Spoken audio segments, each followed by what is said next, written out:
Hello, good morning, and welcome to Euros Daily. It's 10:30 a.m. on Wednesday, the 23rd of June. It's day 13 of Euro 2020. I'm Joe Carter, and I'll be your guide through this pan-European footballing party. Lots to get through today with yesterday's massive games to review and the last four group stage games to preview today. It's the end of the group stage, Roz. We've got our Man of the Match Day and Dick of the Day awards. Roz's iconic stat of the day as well. He's got more than one today as well, so look out for this. It's going to be a stat attack, as Alan Partridge might say. All of that to come here on Euros Daily. Stat attack. Comment, like, subscribe, allow notifications, and share this video. Make sure you keep in touch with us. It's great fun. We do this every day. We might be slightly hungover this morning from going out for the England and Scotland games last night. But, you know, alongside me today, it's a man who you might expect to be tired. You might expect him to be hungover. But he is, this morning, the chirpiest, most excitable, unbearable man on YouTube. It is, of course, Roz Mac. How you doing, Roz? Right. Yeah. Should we talk about football? Love it. Jack's in the comments already. He says, morning. He's also chirpy. Germany, France, or Portugal he'd like to see England face in the last 16. What a choice. Who would you take? Who would you take, Roz? Anyone but the French. I thought you were going to be like, any of them. I'll take any of them. I think was it yesterday or the day before we were talking about permutations, but the only teams that I really wouldn't want to play are the French and the Belgians. To be honest, Germany, bring them on. Portugal, don't really rate them anywhere near. Everyone's saying they're like dead certs for the final. Like, nah. Yeah, well, the thing is, the dangerous thing about Portugal. Hungary. The dangerous. Well, just because like all their human rights bullshit in the last few days, and just like, you know, they're under investigation. It's always good. I know that like not every fan is a racist, not every fan is a homophobe, but it's still always good to beat those teams. Yeah. Getting political. Yeah. The thing about Portugal, you were saying, is that, you know, you remember the last Euros, they were rubbish in the group. England haven't been blowing up in the group. You know, it's kind of, I'd take any of them. I just think, you know, you've got to beat the best teams. If you want to win this tournament, you have to beat the best teams, and why not do it sooner rather than later? It's very true. I mean, the one argument against that would be sort of building up into the tournament. You always see teams sort of, you know, peak too early and then sort of fade out during the tournament. What you want is to kind of click more and more and sort of improve through the tournament. So sort of prime for the semis, the quarters, and the final. Yeah. Until actually, you know, you don't want to get caught cold in the round of 16 against a bigger team. Yeah. Well, I mean, you know, I'd say we're well into the tournament now. This will be the 4th out of 7 games, the last 16. And also, although there is no football, no Euros football tomorrow or Friday, Roz and I will still be here. We're going to do a full-on review of the group stage, and we'll do a preview to the last 16 as well, you know, looking ahead, some predictions and stuff like that. And we'll review our predictions pre-tournament as well and see how they looked, because that might be quite entertaining. So stick around for that. But yeah, let's get on to the games yesterday. First of all, we will take a look at your beloved Tartan Army. Do we have to? We'll have a quick chat about it. I'm waiting for Tom's comments. I'm waiting for them. I'm waiting for him to bait you into a big rant. Don't wind me up today. Not in the mood. Uh-oh. Well, you've just asked for it there. Jack says, Roz looks like he's just come off the phone to Bielsa. During a wasp. So tell us about Scotland. What happened? Were they just kind of outclassed by Croatia on the day? Effectively. Yeah. I mean, that Modric goal, just absolutely sickening. Filth.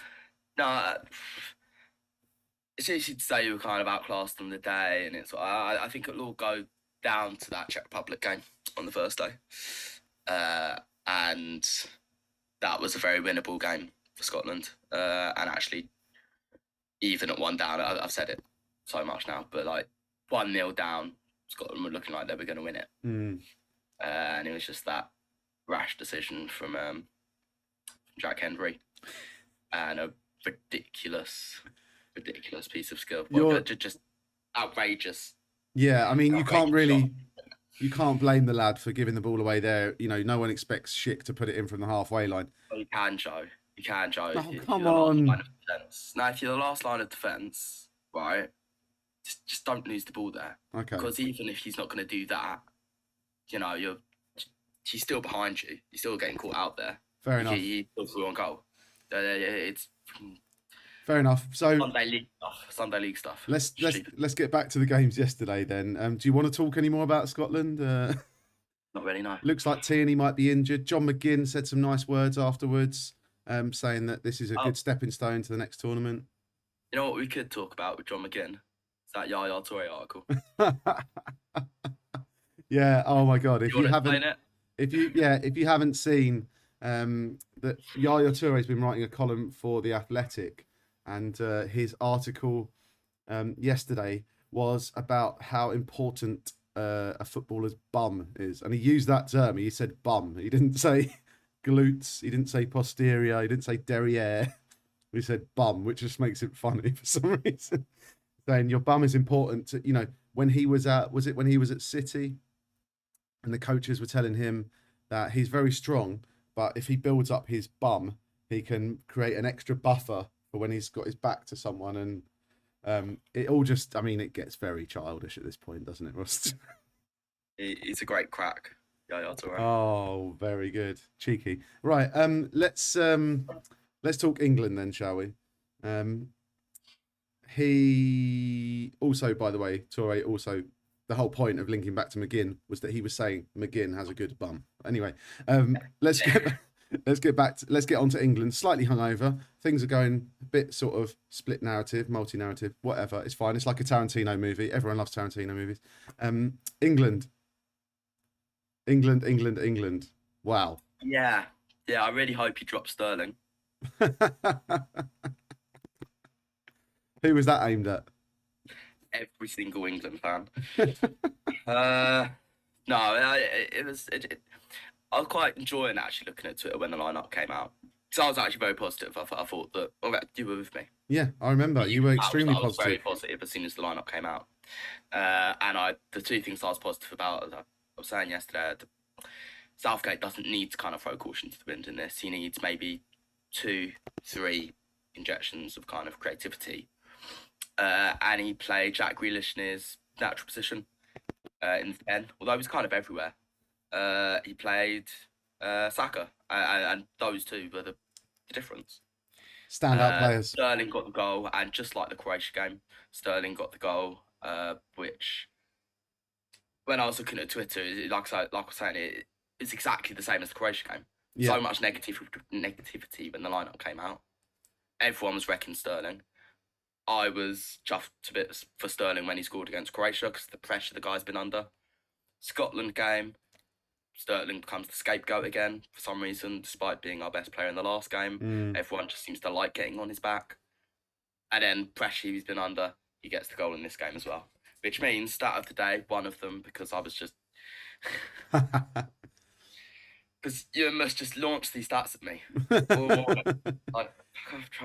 EPLW WhatsApp group was on fire this morning with stats. Yeah, I wouldn't know. I was sleeping through it. But like the best one, I think, tops them all. Raheem Sterling has scored 100% of England's goals this tournament. So, screw you, England fans. You're negative. Yeah, it's a cheeky stat. That it's I don't know. It's a bit of a cheaty stat though, isn't it? As well. Can I give you some? Well, there are more coming. Oh yeah. Do you wanna? Let's have a look. There have been 76 goals in the tournament so far. 29 in the first half, 47 in the second half. Interesting. More second half goals, more drama. Good, yeah. Mus did send one about France Portugal. Maybe we can touch on that later when we preview the game. Yeah. England. How many goals did you say in total? 76. 76. Is that the same as the amount of missed penalties as well? Roughly. Only 5 penalties have been scored. 50. Yeah. Italy, England, and Russia are joint with the most offsides in the tournament, which is 9. There you go. Read into that what you will.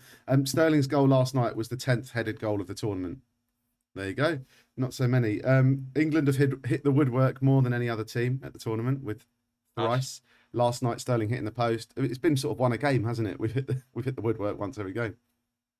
Yeah, I was going to say, I thought Scotland must be up there with 2. Yeah, and the most attempts on goal so far at the tournament, 61. Most on target, 22, both for Denmark. So there you go. Do that when they've lost their main playmaker. Exactly. Definitely everyone's second team. And I think, obviously, we'll get onto this in another podcast, but they are going to batter the Welsh. Batter them. And I'm going to be there for it. Oh, brilliant. Jack's in the comments says, any idea how many disallowed goals there have been? No, Jack. Tell you what, do us a favour, mate. Look it up and let us know in the comments. Trying to do a podcast at the moment, mate. God.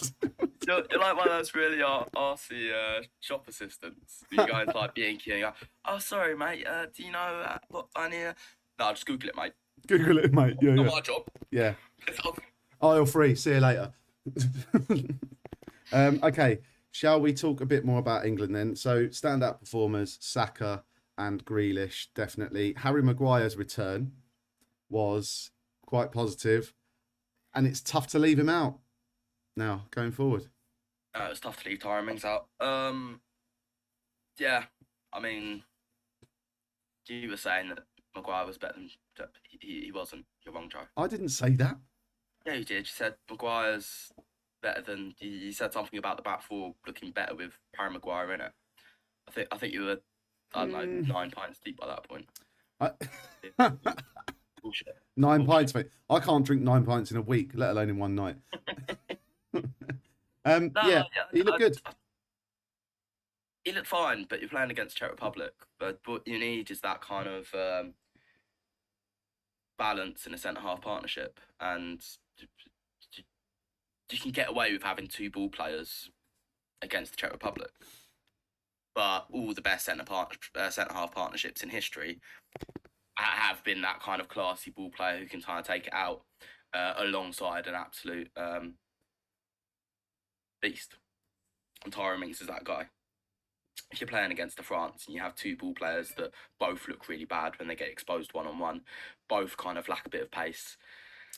Both can get bullied. Both have been known to get bullied, I think. You can argue that Maguire is a good physical presence as well, though. He's not just a ball player. But he doesn't look comfortable one-on-one. I back Tyrone Mings physically against anyone to mark him out of game. Whereas Harry Maguire, his positioning he gets caught out, I think. But if you've got, and actually mainly because he sort of just comes out more. If you've got Shaw and Walker as the wing backs, though, I mean, you've got great coverage, great recovery pace there to cover any one-on-one situation. Joe, just do me a favour and go and watch the Man United Spurs highlights, and then come back to me and tell me that you want Luke Shaw and Harry Maguire starting for England. Well, I mean, that was a bit of a one-off game, wasn't it? Let's be honest. You can't just quote one game out of the whole season. I think there's actually video evidence on every single podcast of me going, he's made another mistake. Harry Maguire's made another mistake. He's made 9 mistakes in a row. I don't want it to happen, but he did make a mistake game for about 9 games in a row. Yes, for Man United, but we've also said on the pod... But you didn't hear me saying that about Tyrone Mings, did you? We've also said on the pod... Yeah, because he's not in such a high-pressure environment as playing for Man United. He's playing for Aston Villa, who are just, nothing to sort of worry about in terms of the pressure. Okay, let's drop. But Jack something we've also said is let's drop Jack Grealish. Where did that come from? No. Big six bias. Let's keep the. No. What I'm saying is it's a high-pressure environment for Maguire at Man United. It's less pressure for Mings. You put Mings in Maguire's position at Man United, with Matic in front of him. You know what I mean? And McTominay, he'd work better. He wouldn't. I'm sorry. But Mings would work better with Maguire as the right back. Mings would work better with Lindelof as the right back. The right back. The right-sided. Oh right. What the point I'm getting at is that if you look at a Ferdinand and a Vidic partnership, if you look at Chiellini and Bonucci, right, you have that Well, Man United's problem is the same as my problem with England, with Luke Shaw and not Luke Shaw, John Stones and Harry Maguire. I don't mind either of them necessarily being that ball-playing centre half, but the other one needs to be someone who's just going to get it out, and not someone that's kind of a bit kind of. But that's just a case of that's just a question of tactics, isn't it? It's instructions. That's saying if it's this kind of ball, just get rid of it. And you saw that from Maguire last night. Every now and then. Natural instincts. Their natural instincts. And Harry Maguire's natural instinct is to push forward, is to carry it out, which John Stones does, but better. Okay, so is there not an argument for playing them both, given the surrounding players, Walker and Shaw, and then in front you've got Rice and Phillips, haven't you? They can cover. There's enough coverage there for Stones and Maguire to step out, both of them, I think. Joe, do me a favour. Go and watch the Man United highlights. Man United game, and then tell me that you want Luke Shaw and Harry Maguire starting. Right. Okay. Let's move on to previewing today's games. We've just heard from Jack, our reporter, Jack O'Brien, the statistician. He says there's been 10 VAR overturns at the tournament. 10 disallowed goals from VAR. So there you go. Has anyone really noticed it? And 9 of them have been for North Macedonia. Bless them. Has anyone really noticed it? I think that, I mean, I know the commentators are saying that kind of constantly, as are the pundits, like, oh, yeah, and I reckon half of that is they've kind of been given this sort of dossier or whatever, which is like, can you be really positive about VAR this tournament? However, this for me proves that when VAR is done by people that have been using it for longer than we have, who aren't as stubborn as the FA, it can work well, and it can be very quick decisions, and they can usually be right. I think the only debatable one so far is the Lovren handball, and even that, as I said at the time, is a law that changes all the time. But I think VAR has been fantastic in this tournament. Yeah, VAR has been good. So what's your? And it just goes to show that it's that the Premier League are getting it wrong. Yeah, not VAR's fault. Yeah, absolutely. So, all right, Roz, I need your man of the match day and your dick of the day for yesterday's games. So, man of the match day. Come on, you know it's Saka. Oh, no, it's Saka or Grealish. It's Saka. You know, Joe, how much I love Jack Grealish. Would I shut up about him last night? No, you didn't stop talking about him. I didn't. He's just a beautiful player. Just so good to watch. The Brome Totte, he's just superb. It's a hungover attempt at a Brummy accent. He is the Brummy Totti, and he's a beautiful man. But you know how much I love him. Yep. And I'm gonna go for Saka. Good man. Yep. Saka was outstanding last night. Superb. Okay. Dick of the day. Dick of the day. So there's a fellow on the fantasy group that we're in, right? And he made Perisic captain. And he did it to wind me up. And so my dick of the day is Joe Carter. Oh, come on, mate. Just because I overtook you in fantasy. Oh, bless. You're such a bad loser. Because you went for that. No. It's because you went for Perisic as captain when you knew that he was playing Scotland. So you knew it was my best odds, mate. It was my best odds. I forgot to do my captain for the Netherlands game. So I forgot to put. It was going to be Depay or Wijnaldum. Then I forgot to do my captain again. And then the only option I had was, right? Now, hang on, hear me out. My only option was Perisic or Pickford. They were my choices for captains. So I went for Perisic because he's got a better chance of getting more points. That's the judge.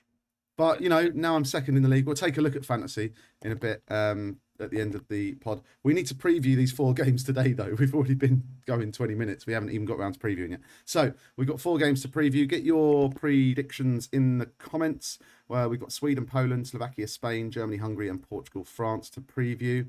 Mus says, Perisic captain was a masterstroke. Fair play. Shut up, Roz. Jack says, who isn't overtaking Roz at fantasy football? Wow. You're having a bit of a shocker. I mean, let's not count our I've had shock this week, yeah. Let's not count our chickens because you've got some subs. You've got some subs to come on. But hang on. We need to stop talking about this. We need to start previewing the games because we haven't got long. I haven't got all day, Roz. All right. So get in the comments. Give us your predictions for today's games. In the meantime, like the video, subscribe to the channel, allow notifications, comment, and share the love. Pass the pod on to someone who you think might like it.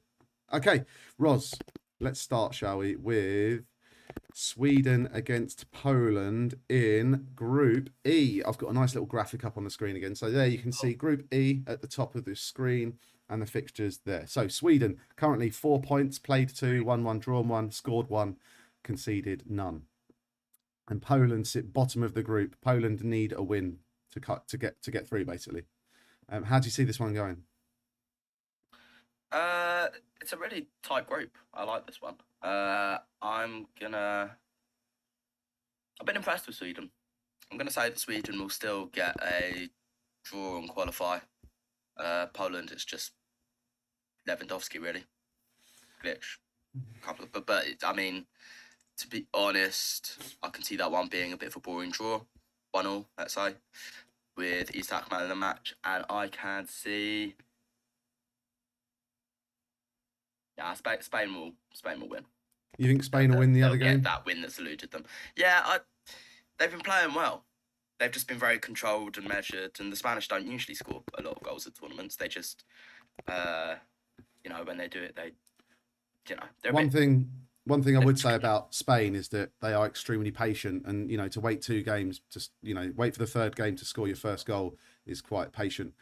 Hopefully, I was going to say they don't usually score many goals in tournaments apart from Euro 2012 when they won the final 4-0. You can still see like Balotelli's face. Oh, beautiful. Sorry. So yeah, Sweden. You're saying Sweden will concede their first goal of the tournament. They've had 2 clean sheets. I mean, they're playing against the man that should have won the Ballon d'Or if they didn't cancel the Ballon d'Or for COVID reasons. What's that about? we can't give out a prestigious award that this man's going to win the first one of his life in because of COVID. Yeah, it's a funny old game, football, isn't it? And who knows what goes on in the minds of. Hey. Justice for Robert. Seferin and UEFA. Justice for Bobek. That's his nickname, in case you didn't know. Bobek. That's what he's known as lovingly in Poland. The Polish media is saying save the Euros for us, like their big papers. They're all saying you can do it, save the Euros. Massive interest in the game. I personally think Sweden have got it. I think it'll be 0-0. Sweden will finish on 5 points. Spain will win. And they'll finish on 5 points, and it will go down to, well, if it goes down to goals scored, it'll be 1 each. If it goes down to goals against, that'll be 1 for Spain. So Sweden will win the group. Spain obviously have scored a goal. Sorry, I got that completely wrong when I said they hadn't scored a goal. They just about they scored against Poland, didn't they? The one that was like he couldn't miss. It was Gerard Moreno. Yeah, and it's a scuffed shot from Morata. So I think Spain beat Slovakia 1-0, and I think Sweden and Poland draw 0-0, and I think as a result Sweden go through on goals conceded being 0 versus Spain's 1. Or nice. hang on, it'll be goals scored, won't it? Spain will have scored 2. So anyway, whatever. Look, Spain and Sweden's go through. The fact that Sweden haven't conceded a goal all tournament just goes to show that what I was saying earlier about centre halves. Lindelof is a good player when he has, the perfect centre half partner. Who is? Huh? Who's Lindelof? Who's Sweden's other centre half? Is it Martin Larsson? I don't know. You're the one who brought it up, Roz. You must be an expert on Sweden. If you know. Henning Berg. Henning Berg. Is he even Swedish? He's Norwegian, isn't he? State of art. He is actually Norwegian. He is Norwegian. He's Norwegian and he's 51. I think Larsson's Danish as well. God, I'm getting all my Scandinavian countries. Shall I look it up for you? Let me look it up for you. Yeah. Okay. Marcus Danielsson. Right. Yeah, he's good. Yeah. Better than Maguire. Who plays in China for Dalian Pro. Wow. There you go. His great grandkid's going to be happy. Okay. Wow. We are doing it. That's the main thing, Roz. We're getting through this pod. It's happening. Just about. Okay, Group F then, the Group of Death, where we're going to find out England's opponents later tonight. So Germany take on Hungary at the Football Arena in Munich, and Portugal take on France at the Puskás Arena in Budapest. How do you see these games panning out, Roz? Let's just get some predictions out there, please. Score lines, man of the matches. Just you do the pod today. Can you do it? I'm just going to sit here for a bit. Yeah, sounds good. Beautiful arena. Have you been to the Allianz Arena? I haven't. Have you? I've been, but there wasn't a game on, so I just walked to it. But it's really funny because there's like nothing around the stadium, but you get off at the train station, and it's one of those where it's so huge and it looks like it's about a 3-minute walk away. Mm. You start walking towards the stadium, and then about 20 minutes later, you're still kind of it's gradually getting bigger. Yeah. But no, I reckon that I've been saying like all tournament that I think Hungary are gonna finish above Germany, and I can't back out this late when it's still on the cards. So even though I really think that Germany will probably batter the Hungarians, I'm not going to say that. I'm gonna back what I was saying before and say that actually Hungary are going to get a surprise victory in the Allianz. Wow. And you reckon Hungary are going to get a goulash and grab at the Football Arena, Munich? It's not called the Allianz. There's no sponsorship on stadiums. I don't know if you've noticed, but for the Euros, yeah, they're all called their official stadium names. There's no so sponsorship. what would the Emirates be? Arsenal Stadium. That's boring. Yeah.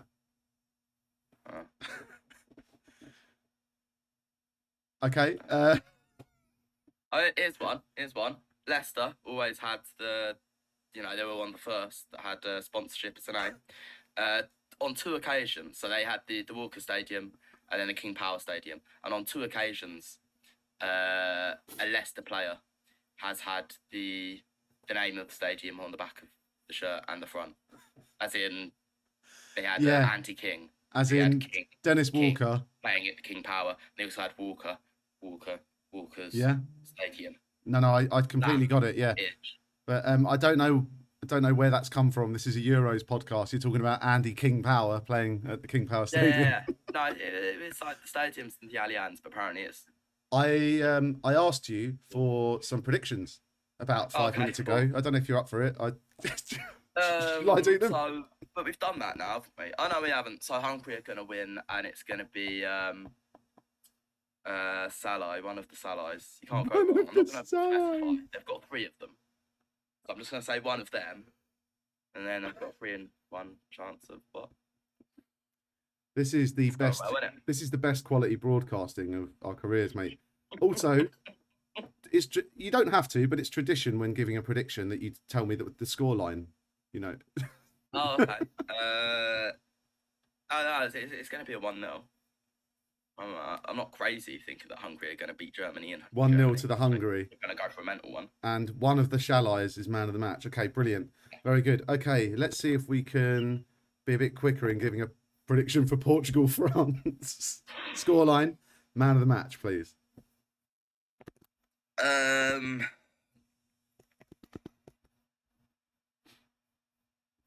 4-2. To France. France, okay. With Mbappe being man of the match. I love the amount of thought you've put into this before coming on the pod. It's brilliant. So prepared. Always, mate. Always. 4-2 to France, Mbappe man of the match. Okay, so that would leave the group as France winners on 7 points, Hungary second on 4 points, and Germany and Portugal are both on 3 points at risk of being knocked out. Oh, right. Yeah. So we get Hungary. I'll take that. Right, okay. Today a podcast happened. It wasn't our best hour. It wasn't our finest hour. It feels like it's been an hour. It's only meant to be 25 minutes. It's been half an hour. We've gone into injury time. I'm feeling very much injured, and now I'm going to go and have a nap. Don't know about you, Roz, but thanks for joining me. And like I said before, there's no football tomorrow or Friday at the tournament, but we will be doing reviews and previews of the group stage and the upcoming last 16. Thank you very much for watching. If you've made it this far, congratulations. I feel that a congratulations is in order. Apparently, Like me as well, I've made it this far. So yeah. congratulations. to Apparently, me. there are some people watching, according to the YouTube stream. But yeah, apparently there are people watching somehow. I don't know what's wrong Nice. with them. But yeah, thanks for watching. Remember, like the video, get in the comments, subscribe to the channel, allow notifications, and join us tomorrow morning, bright and early. Actually, it won't be in the morning tomorrow. Or will it? No. Let's see what happens. I'm hungover. Right, see you later, mate. Have a good one.